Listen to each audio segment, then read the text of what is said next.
Tsambahan ko na rin yung mga wild pig. Lima po sila. Nagtakbuhan na dyan sa gubat.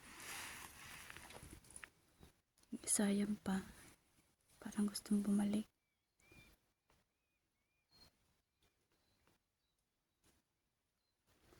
Nakikiramdam siya. Alam niya, kinukunan ko siya ng video.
Bulugan yan. Oh yan, yabang oh. Katingin pa sa akin eh.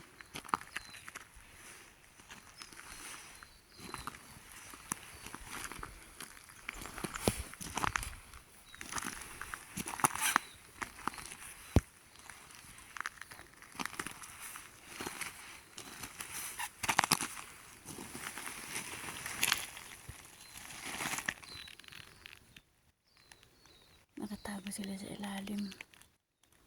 Hindi sa may masukal na lugar.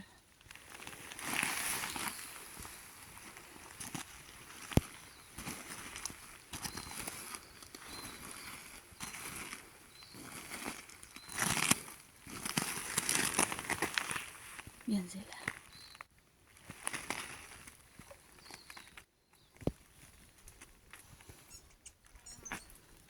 Pig, pig, pig, pig, pig, pig. Pig, pig, pig, pig, pig. Pig, pig, pig, pig, pig. Pig, pig, pig, pig.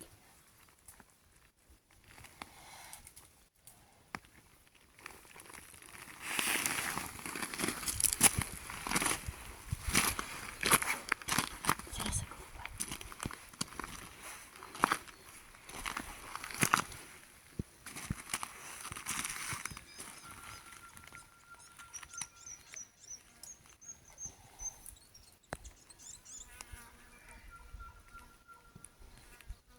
Pig, pig, pig, pig, pig, pig.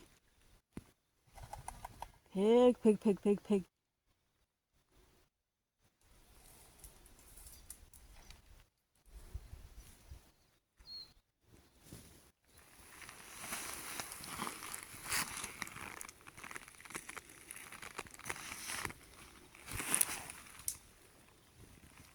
Pig, pig, pig, pig.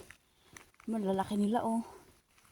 Nasa yung isa? Nasa 110 kilos ang isa. Wild pig po yan. Yan. Dalawa yan. Ang tutulog na. Oh.